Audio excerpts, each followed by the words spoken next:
Hello hello tout le monde, coucou. Aujourd'hui on va parler d'un problème, ça concerne pas forcément tout le monde, mais il y a certaines personnes qui sont très embêtées avec ça l'été, qui est transpirer du visage, ce qui est pas forcément le truc le plus glamour. Et c'est surtout que comme vous transpirez du coup du visage, ça peut déplacer le solaire, voire même le maquillage, donc c'est pas forcément très simple. D'un point de vue, comment vous dire, un petit peu anatomique, je vais vous montrer une coupe de la peau.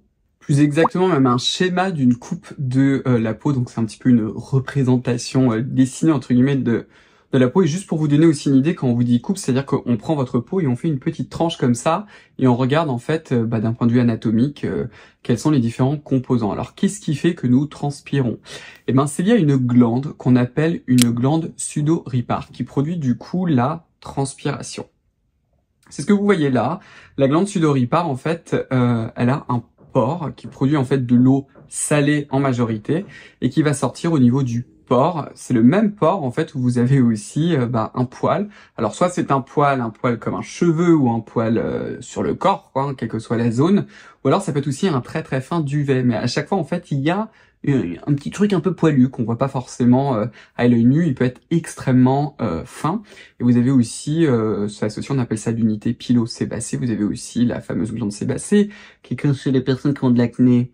C'est pas forcément très sympa, mais bon, c'est associé à cette structure-là. C'est ça qui est important. Ce qui est aussi important, et ça je pense que c'est quelque chose que sans doute que vous savez, en tout cas qu'on sait d'un point de vue anatomique en fait, c'est qu'on a en réalité deux types de glandes sudoripares. La majorité qu'on a sur l'ensemble du corps, en fait, ça va produire en gros de l'eau salée. La façon dont ça fonctionne, c'est que l'eau en s'évaporant, et ça aussi c'est quelque chose que vous savez, quand il fait très chaud par exemple, et que vous avez, je sais pas moi, une piscine à 30 degrés, que dehors il fait 30 degrés, comment ça se fait que quand vous êtes dans l'eau à 30 degrés, vous vous sentez plus frais? Pourquoi? Parce que en fait, l'eau a la propriété d'absorber la chaleur, l'énergie thermique beaucoup plus que l'air par exemple qui nous environne. Parce qu'autour de nous, l'air il est à 30 degrés, l'eau est à 30 degrés, vous vous mettez dans l'eau, c'est beaucoup plus absorbé que l'air. Du coup, avec l'eau, ça vous rafraîchit. Le processus de transpiration, en fait, c'est la même chose. C'est de l'eau qui est produite et en s'évaporant, en fait, on va avoir un transfert thermique qui va nous refroidir. C'est la façon dont ça fonctionne, et d'ailleurs sa fonction physiologique évidemment, c'est de faire baisser la température. Sachez que certains animaux par exemple ne transpirent presque pas. Typiquement c'est le cas du chien. Les chiens ne transpirent presque pas, donc du coup ils sortent la langue, ils halètent, parce que les échanges thermiques vont se faire au niveau de la langue, mais du coup c'est un mécanisme qui est beaucoup moins efficace que les humains. C'est pour ça que les chiens, il faut faire très attention de les protéger par rapport à la chaleur, par exemple. Ils ont ce qu'on appelle une mauvaise régulation thermique.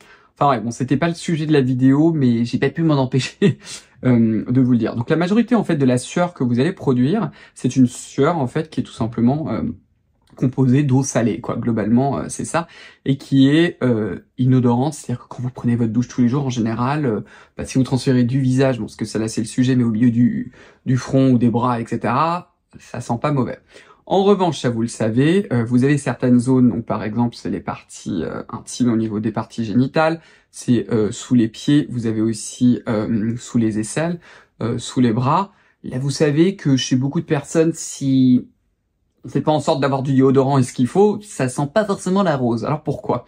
C'est parce qu'en fait on a certaines glandes sudoripares qui vont produire en fait une sueur particulière qui non seulement contient de l'eau, mais qui contient aussi certains lipides. Alors en soi en fait c'est complètement inodore, hein, c'est-à-dire que la mauvaise odeur ne vient pas de nous, de nos propres cellules, de notre propre corps, c'est notre microbiome.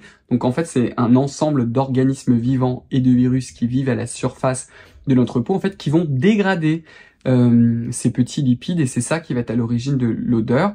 Et aussi une des raisons pour lesquelles chez certaines personnes on n'a pas tout à fait les mêmes odeurs, c'est parce que le microbiome va être différent. Peut-être aussi que cette composition de la sueur, mais ça je vais pas regarder, est légèrement différente. Enfin bref. Évidemment, la solution la plus simple, c'est d'utiliser un déodorant antitranspirant. Alors, c'est quelque chose que je vous ai déjà dit, je vous en ai déjà parlé dans d'autres vidéos, hein, mais me demandez pas pourquoi, je ne sais pas. Il y a une diabolisation, en particulier en France, des sels d'aluminium et des déodorants antitranspirants, où on a l'impression que ça va nous faire pousser une quatrième jambe, que c'est toxique, dangereux, qu'on va tous avoir un cancer du sein, etc., etc. actuellement parlant, là, quand je vous parle là maintenant, est-ce qu'il y a des données scientifiques objectivées qui montrent que les sels d'aluminium dans les déodorants sont dangereux pour la santé et vous coller un cancer? La réponse est non, qu'on soit bien clair. Donc il faut qu'on arrête avec ces âneries. Non mais vraiment. Je pense à une marque par exemple qui s'est construite autour de ça et de cette peur, c'est par exemple la marque Respire. Et si j'ai bien compris, la fondatrice fait un petit peu un lien plus que douteux entre, je crois, une tumeur bénigne au sein ou quelque chose comme ça et l'usage du déodorant. Je suis là, non mais n'importe quoi. Donc vraiment, ôtez-vous ça de l'idée et n'ayez pas peur des sels d'aluminium. La façon dont les sels d'aluminium fonctionnent, donc par exemple, ce que je vais vous parler du Supériel aujourd'hui, ça s'appelle l'aluminium chlorohydrate. En fait, il va contracter le pore de la glande sudoripare, ce qui fait que du coup, on n'aura plus cette production de transpiration. Donc sur certaines parties, comme les sous-bras, c'est plutôt sympa au niveau de l'odeur, et puis surtout vous n'allez pas être complètement trempé parce qu'on a tendance à beaucoup plus transpirer sous les bras. Aussi juste avant que je continue, parce que j'ai déjà eu la question, il y a certaines personnes qui m'ont dit mais du coup Cyril, comme ce qui est une question intelligente d'ailleurs, hein, d'ailleurs il n'y a pas de question bête, ou si je vous le dis, hein. Avec moi il n'y a pas de question bête. De temps en temps j'ai des messages sur Instagram en train de dire ah je suis vraiment désolé de te poser cette question, mais ne soyez jamais désolé de poser vos questions. Nous ne sommes pas censés savoir tout sur tout. Moi aussi je suis un ignare total dans plein de domaines et c'est normal. Moi j'ai aussi par passion je me suis spécialisé dans les cosmétiques, donc pour moi c'est plus évident, mais pas forcément pour vous, et c'est un peu le but de la chaîne. Donc vraiment vous vous sentez jamais gêné de me poser la moindre question en cosmétique surtout, hein. Ne vous diminuez pas. C'est quelque chose en plus comment dire, que j'aime pas, parce que on a tous le droit d'apprendre en fait pour moi, et c'est vraiment quelque chose qui est important. Bon, je ferme la parenthèse. Et quelqu'un du coup me disait mais si on utilise du coup du déodorant, c'est mauvais pour la santé parce que c'est un processus naturel. Alors si vous utilisez du déodorant de la tête aux pieds pour bloquer l'ensemble de votre transpiration, oui. Quand c'est sur des petites zones localisées, il n'y a pas de souci. D'autant plus que sous les bras, c'est pas franchement la meilleure zone pour se refroidir. Ce serait plutôt la zone des bras, l'ensemble du dos, où là effectivement la dispersion thermique, donc le refroidissement, va être beaucoup plus efficace, quoi. En gros c'est ça. Enfin bref. On va revenir quand même à nos moutons. Ce qui est absolument génial en fait avec cette formule-là de chez SVR, qui est donc le déo crème Spirelle dont je vous ai déjà parlé, c'est que déjà c'est un déodorant qui a été conçu pour sans parfum, ce qui est quand même très sympa, et avec une composition qui ne contient pas d'irritants et qui est aussi compatible avec plusieurs zones telles que le visage. Donc en fait c'est très simple. Les zones sur lesquelles vous allez transpirer, alors la majorité du temps c'est vraiment là au niveau de la racine, vous savez, des cheveux, ça peut être sur le front. Il y a aussi beaucoup de personnes, c'est juste au-dessus des lèvres. Vous pouvez aussi en appliquer que localement une très fine couche. La façon dont vous pouvez vous en servir est la suivante. Soit vous avez vraiment une transpiration très excessive, vous voulez être vraiment sûr que ça fonctionne, vous vous nettoyez le visage, de préférence avec un nettoyant doux, mais évitez d'utiliser quelque chose qui vous laisse un film gras. Le matin, vous allez appliquer vraiment une fine couche, directement, sans tonique, etc., juste sur cette zone-là. Et si vous voulez, après, vous pouvez faire le reste de votre routine sur les autres zones. L'autre possibilité, si c'est pas si excessif que ça, c'est que vous faites l'ensemble de votre routine sans mettre votre crème hydratante et avant votre solaire. Et là, vous allez appliquer le déo Spirale juste par-dessus, par exemple, votre tonique hydratant sur les zones sur lesquelles vous allez pouvoir transpirer.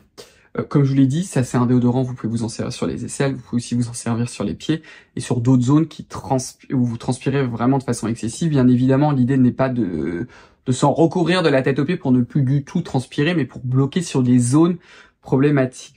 Dernier petit point et ensuite je vais vous laisser parce que j'avais vu le commentaire et je crois que j'avais pas fini de répondre et du coup j'ai raté le commentaire, enfin je sais plus, mais je crois que j'ai pas réussi à répondre en entier à la personne.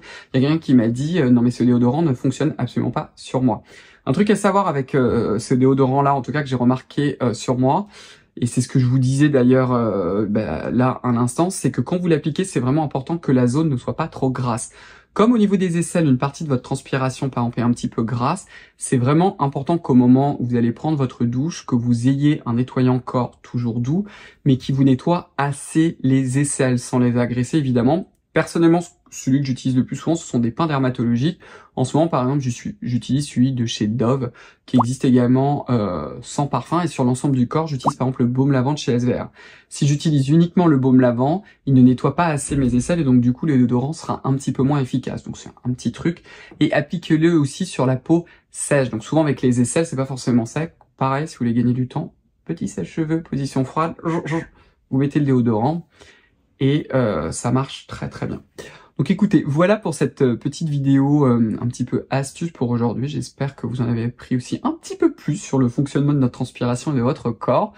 Puis on va se revoir très très vite dans une prochaine vidéo. Donc comme toujours, je vous invite à commenter, à me donner un pouce bleu, à vous abonner, à enclencher la cloche des notifications. Rejoignez-moi sur mon compte Instagram, sur le compte Instagram de ma marque. Et surtout, comme toujours, parce que ça c'est vraiment le plus important, prenez bien soin de vous. Et je vous souhaite un excellent été. Au revoir, bye bye. Only knows, only knows.